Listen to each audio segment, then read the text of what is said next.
This video is brought to you by Squarespace. 1998's Mulan was the first feature-length film to be entirely animated inside a theme park. Remember back when MGM Studios had that working Disney animation building? So Mushu, in a weird way if you think about it, is technically an original theme park character. Dragon. He's like the figment of MGM Studios, literally dragon theme park royalty. So to celebrate the Lunar New Year of the Dragon, let's all grab our lucky crickets and bring honor to our family by deep diving the bizarrely fascinating history that is Mushu in theme parks. A Mushu costume was on the scene and in MGM Studios in line with Mulan's animated release in 1998. This is a really cool costume, and honestly, I wish we could see it more in the parks year-round. It has a really defined silhouette of the original cartoon character that the costumers were able to perfectly translate into this masterpiece. It really looks like cartoon Mushu.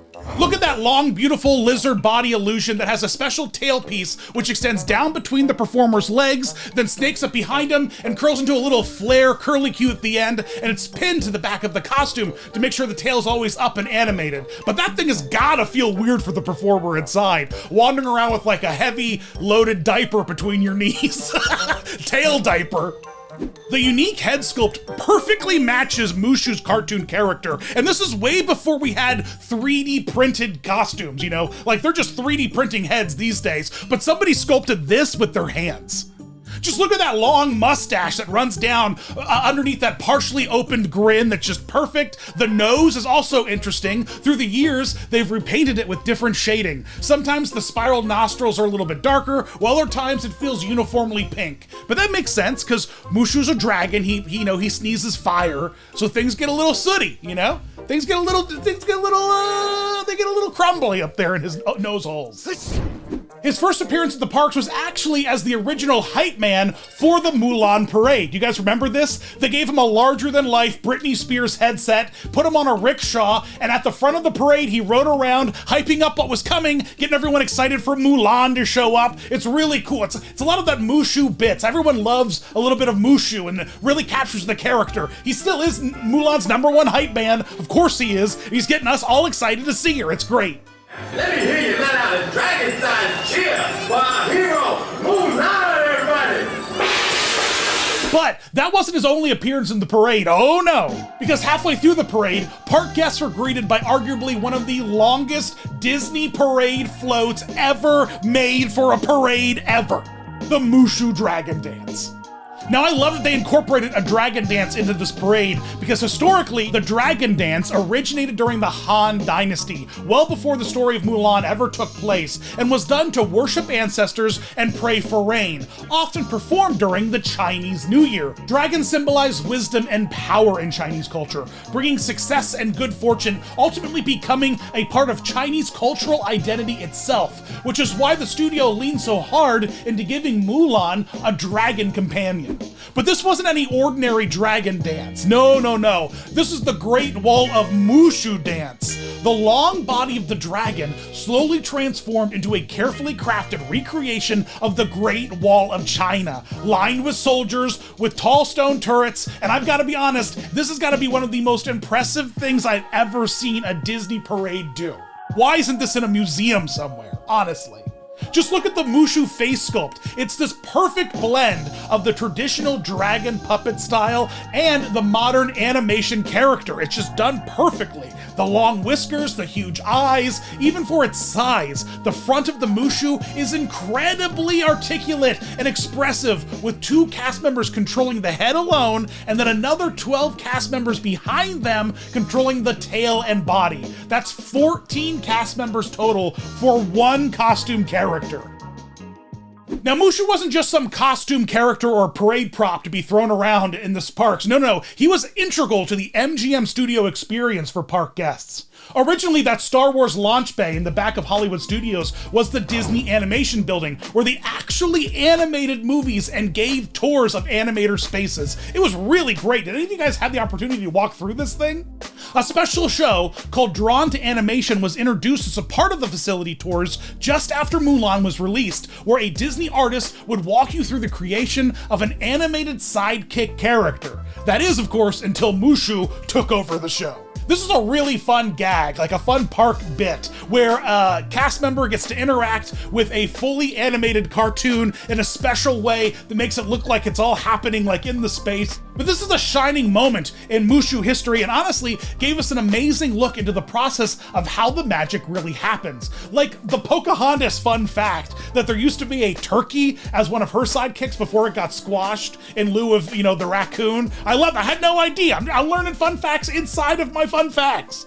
But more so, this show is actually a very interesting look into the development of Mushu as a sidekick companion, who's originally going to be two different characters that were going to travel around with Mulan, a griffin and a phoenix, which would have been more in line culturally for the Chinese story. But the double sidekick ended up taking way too much of the story away from Mulan, so the characters were condensed into one tiny little dragon. It's a great show. I highly recommend you take the time to go pop it on YouTube and watch the whole thing. It was like a DVD extra that you could physically attend. It was wild, like the novelty.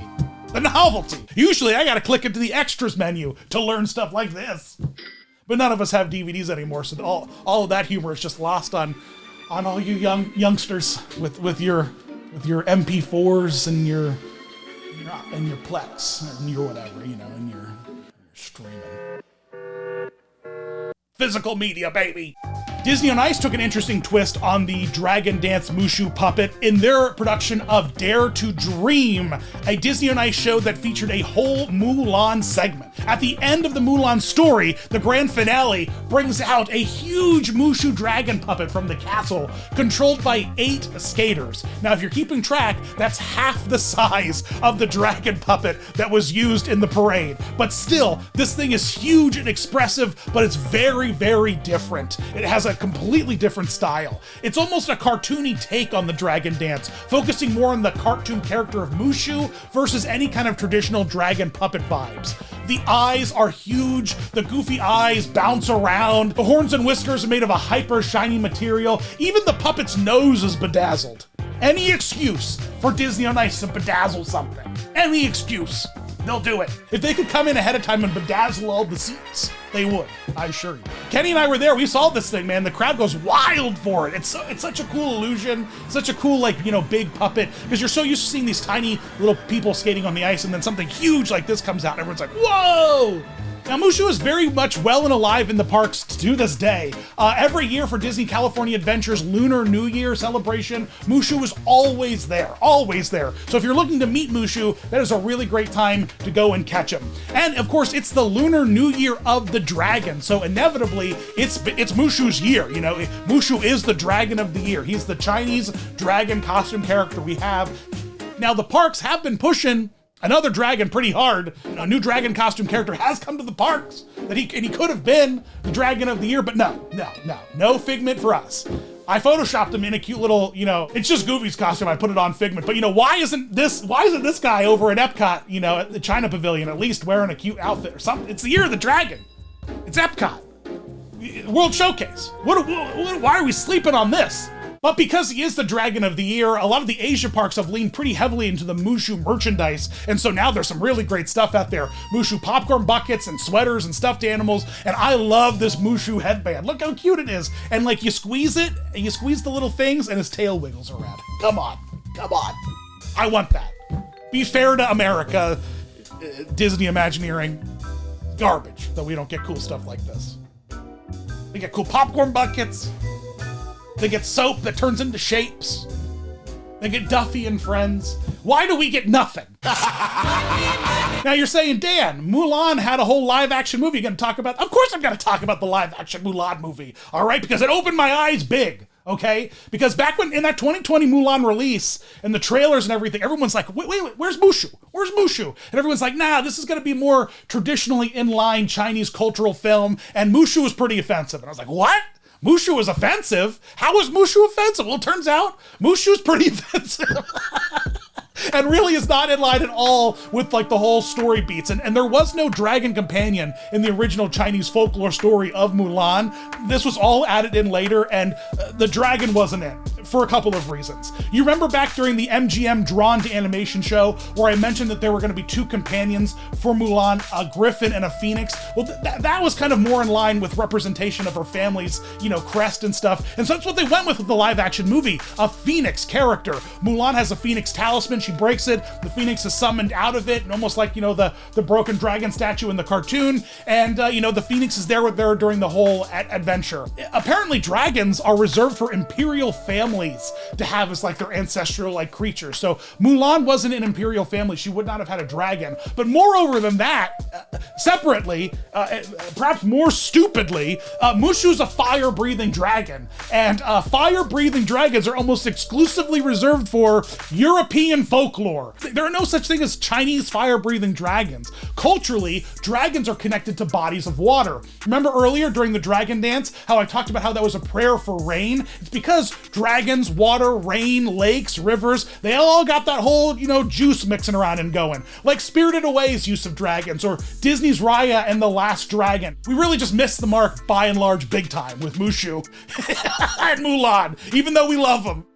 So if you think about it, Mushu being a fire-based character was likely to serve the story beats of having a Phoenix fire character that already established in the script, such as, that big moment of like launching the rocket on the mountain. Because if Mushu was actually more culturally in line with his powers, he has control of the snow. He would have been a water dragon. He could have just made that avalanche happen for himself, assisting in Mulan having the highest princess death toll of any Disney movie, Go Mushu. He could have been a water dragon. He could have just been like, summon the water powers, I'm Captain Planet, with the water ring. I like the Phoenix though, it was pretty. One of the best ways to bring honor to your brand is by leaning into the powerful tools of today's video sponsor, Squarespace, and make easy, amazing websites just like me and ChuckleKingdom.com.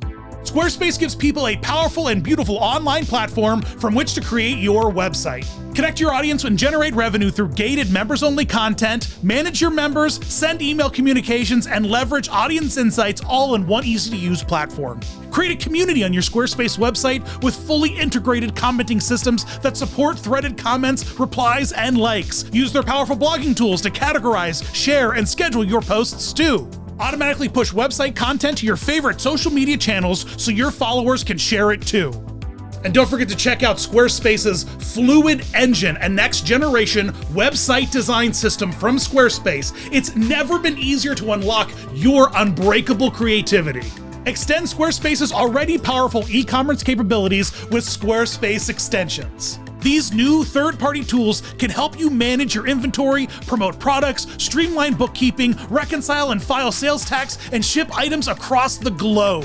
I'm sort of like your website, Mushu, in a way, You were thinking about making a website, now here you are watching a Squarespace ad, thinking about it again, you summoned me here, and now I'm here to train you in the ways of easy and excellent web design.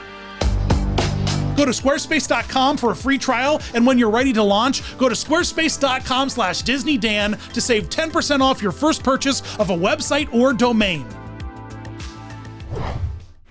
Well, there you go. There is the Mushu theme park history, which ended up being a lot more fascinating than I ever could have possibly imagined. I ended up learning so much about China and dragons and all sorts of stuff while digging up this Mushu history. He's America's favorite Disney princess companion, I wish I could see him more in the parks. Have you guys got to hang out with Mushu in the parks? Send me your photos across all the holy social medias like Instagram, Twitter, TikTok, Facebook, Patreon, and you gotta stay tuned because coming up we've got some really great evolutions in the pipeline like Bluey, Donkey Kong, and of course some more costume horrors of Phineas and Ferb. So thanks for watching everyone. As always, you rock.